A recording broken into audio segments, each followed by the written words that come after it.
સો આપણા બધા જના જીવનમાં ડૉક્ટરનો એક બહુ મહત્વનો ફાળો હોય છે. ત્યારે આજે ડૉક્ટર્સ ડે નિમિત્તે આપણી સાથે છે ડૉક્ટર સોનલ શાહ, કે જે ગાયનેકોલોજીસ્ટ એન્ડ આઈવીએફ સ્પેશિયાલિસ્ટ છે અને છેલ્લા 25 વર્ષોથી પ્રભુકૃપા હોસ્પિટલમાં સેવા આપી રહ્યા છે. So how are you ma'am? Oh absolutely fine.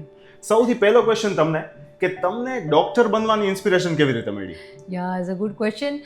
હું નાની હતી ત્યારથી જ મારા ફાધરનું ઇટ વોઝ અ ડ્રીમ, અને when I was very small kiddo that time એ એવરી ડે મને કહેતા કે ભાઈ મોટી થઈને તું ડૉક્ટર જ બનજે અને બહુ સારું કામ કરજે અને બી હેલ્પફુલ ટુ સોસાયટી. તો ત્યારથી જ નાનપણથી જ મારામાં આ ડ્રીમ અપાયું હતું થ્રુ માય ફાધર. ઓકે, એક ડૉક્ટરની જે જોબ છે એ બહુ રિસ્પોન્સિબિલિટી વાળી હોય છે, કારણ કે તમારા હાથમાં લોકોનું જીવન હોય છે. તો આ આવડી મોટી જવાબદારીને તમે કઈ રીતે હેન્ડલ કરો છો? એકચ્યુઅલી ડૉક્ટરનો કરિક્યુલમ જ એટલો સરસ છે કે તમે એ જે ભણવાની અને ડૉક્ટરની ડિગ્રી મેળવવાની જે જર્ની છે ને, એમાં જ તમને 99% સિન્સિયરિટી અપાઈ જાય છે અને સમહાઉ સ્લોલી તમારા બ્લડમાં એ વણાઈ જાય છે કે સમહાઉ તમારા ઘરે તમારા બાળકો બીમાર છે કે તમારા વડીલો બીમાર છે, તમને સૌથી પહેલાં તમારું પેશન્ટ જ યાદ આવશે. તો કે સ્લોલી એ તમે ડૉક્ટર બનવાની જર્ની પૂરી કરો છો, ત્યાં જ તમે રિસ્પોન્સિબલ થઈ જાઓ છો. યસ. તો આ ડૉક્ટર બનવાની જર્નીમાં એક ડૉક્ટરની પર્સનલ લાઈફ અને ફેમિલી લાઈફ કેવી હોય છે, અને એના જીવનમાં કોઈ ડે ઓફ હોય છે કે નહીં? Good question. એકચ્યુઅલી અમારા જેવા જે ઇમરજન્સી બ્રાન્ચવાળા છે એ લોકોને પરફેક્ટલી ડે ઓફ જેવું નથી હોતું, પણ ઓવર અ પીરિયડ બહુ સરસ આપણે મેનેજ કરી શકતા હોઈએ છીએ કે ભાઈ તમે ઘરે છો તો કે complete attention to the family and family members, અને વર્ક પ્લેસ પર છો તો કે ઘરને કમ્પ્લીટલી ભૂલી જઈએ અને we give 100% attention to our work. તો કે બહુ સરસ રીતે આપણે બેલેન્સ કરી શકીએ છીએ. If you have a good planning, તમારો સારો માઇન્ડસેટ છે, પોઝિટિવ એટીટ્યૂડ છે, તો કે બંને જ કામ તમે 100% એફિશિયન્સીથી કરી શકો છો. ડે ઓફ એક્ઝેક્ટલી જેવું નથી હોતું, પણ જે સમય મળે છે તમે સરસ માણો તો કે મલ્ટિપલ ડે ઓફ જેટલું તમે હાફ ડેને પણ સરસ માણી શકો છો. ઓકે, ડૉક્ટર્સ ડેનું તમારા માટે શું મહત્વ છે? ડૉક્ટર્સ ડે મીન્સ કે સોસાયટી ડૉક્ટર્સને એક રિસ્પેક્ટ આપે છે કે જે લાઈક સોસાયટી જે હજી આપણી સોસાયટી દે બિલીવ કે it is a next to God.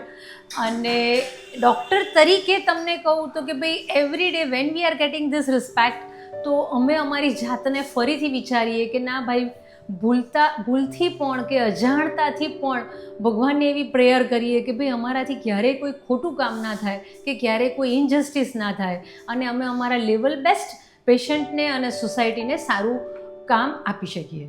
Okay, જો તમે ડૉક્ટર ના હોત તો તમે શું કરતા હોત? મને તો બધા જ કામ બહુ ગમે કે I can become good housewife, I can become a good mother, I love gardening. તો મારા તો આઈ થિંક હું જે કામ કરું મને બહુ જ ગમતું હોય છે, તો કે હું હાઉસ મેકર પણ સારી જ બની શકું. ઓકે, તમારા પ્રોફેશનને તમે એક વર્ડમાં કઈ રીતે ડિસ્ક્રાઇબ કરશો? It's a noble profession. You have a so many opportunities to do good. So એક ડૉક્ટરની લાઈફ એવી છે, એની જોબ એવી છે કે એને બધી ટાઈપના પેશન્ટ્સને ફેસ કરવા પડતા હોય છે. તો કોઈ પેશન્ટ સારા છે, કોઈ પેશન્ટ ખરાબ છે, કોઈનો સિરિયસ કેસ છે, કોઈનો નથી, અને તમારી નજર સામે તમે કેટલા ડેથ કેસીસ અને બધી ટાઈપના કેસીસ જોયા હશે.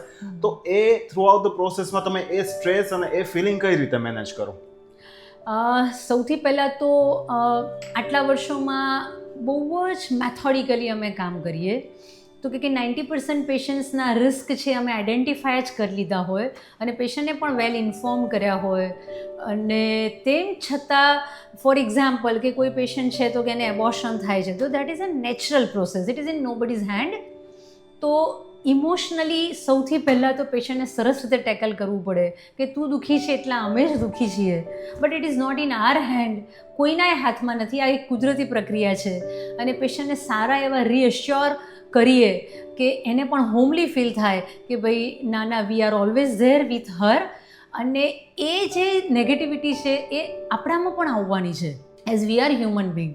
પણ for that we need to make our mind little strong by spirituality or doing some work like yoga, meditation, some regular exercise.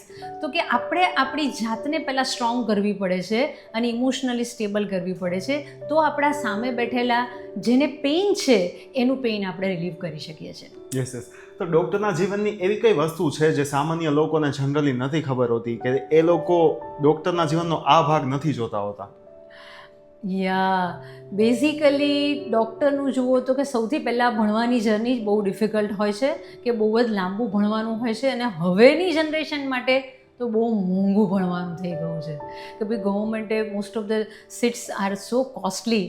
તો કે એક વસ્તુ છે, લાઈક જ્યારે અમે નાના હતા ને ભણતા હતા તો મને યાદ છે કે મારા કઝિન્સ બધા મેરેજ અટેન્ડ કરતા, અને હાર્ડલી અમે કોઈના મેરેજ અટેન્ડ કર્યા હશે, કે ભાઈ હોસ્ટેલમાં રહેતા તો કે એટલી બધી રજા ના મળે, તો કે એ તમારે સેક્રિફાઈસ કરવું પડતું હોય છે. પ્રેક્ટિસ ચાલુ કર્યા પછીથી પણ સેમ થિંગ, કે ભાઈ yesterday only we had one friends birthday on Saturday, તો કે સેટરડે હું એ ના જઈ શકી, તો કે એ જે સેક્રિફાઈસ ડૉક્ટર કરતા હોય છે તે કદાચ સોસાયટી જોઈ પણ શકતી હોય ને ના પણ જોઈ શકતી. Those who has doctor in their family, એ લોકો બહુ વેલ વર્સ છે કે ભાઈ આખી ડૉક્ટરની જર્ની છે. પણ કેવું છે કે ડૉક્ટરને એ બહુ હાર્ડ ના લાગતું હોય, કેમ કે આટલા વર્ષોમાં એનો માઇન્ડસેટ થઈ ગયો, એ જીવનમાં એ લોકો ઘડાઈ ગયા હોય કે ભાઈ હવે ના મેરેજ અટેન્ડ કર્યું તો કે એનું કંઈ દુઃખ નથી, તમે જે કામ કર્યું, જે પેશન્ટને સરસ કર્યું, પેશન્ટ જે હેપી થઈ ગયું, એનાથી તમારો મૂડ એલિવેટ થઈ ગયો, તો કે તમારે ફંક્શન અટેન્ડ કરી અને મૂડ એલિવેટ કરવાની કોઈ જરૂર નથી પડતી.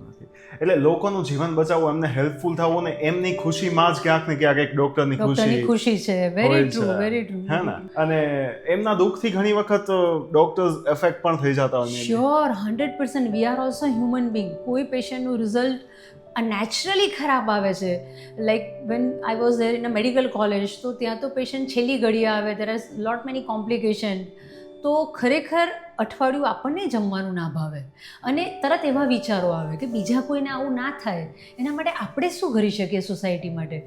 યસ. તો એજ્યુકેશનની જ્યારે વાત થઈ ત્યારે એક ક્વેશ્ચન મને થાય કે અત્યારના જે સ્ટુડન્ટ્સ ડૉક્ટર બનવા માટે પ્રિપેરેશન કરી રહ્યા છે, તો એ લોકોને શું સલાહ આપશો તમે? બસ બી સિન્સિયર ફોર યોર વર્ક. તમે શું કરવા જઈ રહ્યા છો એ તમારા મગજમાં બહુ ક્લિયર હોવું જોઈએ, કે ભાઈ હા હું ડૉક્ટર બનવા જઈ રહ્યો છું, તો એ કામ તમને ગમવું જોઈએ, એ સિન્સિયરિટી તમારામાં આવવી જોઈએ. પછી એવું ના હોય કે ભાઈ પાટલી ડૉક્ટર ને મારે સિન્સિયરલી કામ નથી કરવું, ધેન યુ આર નો વેર. એટલે આ વસ્તુ એવી છે કે આ ખાલી ભણવા ખાતર ભણવાની વસ્તુ નથી. If you are sincerely into doctor thing, તો ધેન ઓનલી. પણ મેં કહું ને એમ કે જે પોસ્ટ ગ્રેજ્યુએટ કરીને નીકળે ને એના તો સમહાવ લોહીમાં વણાય જ જતું હશે ને સિન્સિયરિટી વિલ કમ, તો કે એ લોકોને બહુ ચિંતા કરવાની જરૂર નથી. ધારો કે અત્યારે યંગ ડૉક્ટર્સ છે, those who are doing MBBS, તો કે જે બહુ બચ્ચા છે, આમ દે આર હાર્ડલી 20-21 યર્સ, તો કે એ લોકોને બહુ એમ થાય કે ભાઈ we are not going to work for 12 hours પર ડે. પણ એવું નથી હોતું. It's not all that difficult. તમે તમારી લાઈફને અને વર્કને બહુ સરસ બેલેન્સ કરી શકશો ઓવર એ પીરિયડ. આપણને આવું આવડી જતું હોય છે. એવું નથી કે ભાઈ ડૉક્ટર એટલે બીજું કંઈ જ ના કરે, કે ડૉક્ટર પણ બધું જ કરતા હોય છે, ફરવાય જતા હોય છે, લાઈક સિંગિંગની તમારી હોબી છે તો કરી શકો, યુ કેન ડૂ એવરીથિંગ. પણ તમારું એક સરસ માઇન્ડસેટ હોવું જોઈએ, પ્લાનિંગ કરવાની તમારી એક સારી ટેકનિક હોવી જોઈએ, તો યુ કેન ડૂ એવરીથિંગ. તો ડૉક્ટરનું ભણવાનું છે, એમાં ખાલી કદાચ ભણવાનું નથી હોતું, આ બધી વસ્તુઓ ધીમે ધીમે તમે શીખી જ જાઓ છો.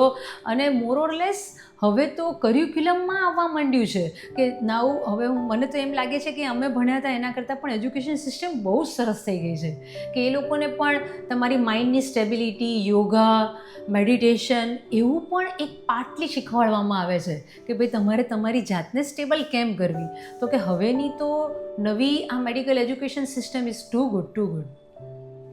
તો as an doctor, how do you want to people to remember yourself as a doctor? તમે તમારી જાતને ડૉક્ટર તરીકે કેવી રીતે યાદ રખાવવા માંગશો?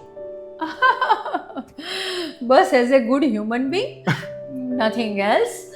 બાકી તો ઇઝ અ સાયન્સ કે જે આ વિજ્ઞાન અમે ભણ્યા છીએ તે પેશન્ટમાં અમે યુઝ કરતા હોઈએ છીએ અને સોસાયટીને હેલ્પ કરતા હોઈએ છીએ. અને જે ફ્યુચર ડૉક્ટર્સ છે એમને એક નાની એવી સલાહ? Always ethical. હંમેશા આપણું નોલેજ એટ પાર રાખવાનું, અને કોઈ ક્યારેય એવો વિચાર ના આવવો જોઈએ કે ભાઈ મારું શું આમાં. હંમેશા એમ જ વિચારાય કે ભાઈ આમાં પેશન્ટનો બેનિફિટ્સ એમાં છે.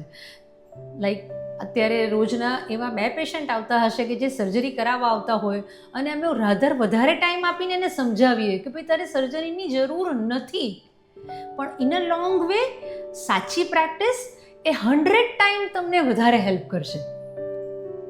ઓકે, તમારા 25 વર્ષની આ કારકિર્દીનો એક એવો ફની ઇન્સિડન્ટ કે જે તમે ફેસ કર્યો હોય. Day to day basically every day patient સાથેની ઘણી બધી વાતો, કોઈ વાર પેશન્ટને સમજવામાં ભૂલ થતી હોય છે, તો કે ઇન દેટ વે ઘણીવાર અમારા માટે ફન થાય. તો મને એમ છે કે સોસાયટીને એમાં હસવું ના આવે, પણ when we all doctors are sitting together તો કે એવા નાના મોટા ઇન્સિડન્ટ્સથી અમને ઘણીવાર હસવું આવે કે પેશન્ટ સમજવામાં કાંઈ ભૂલ કરી ગયું.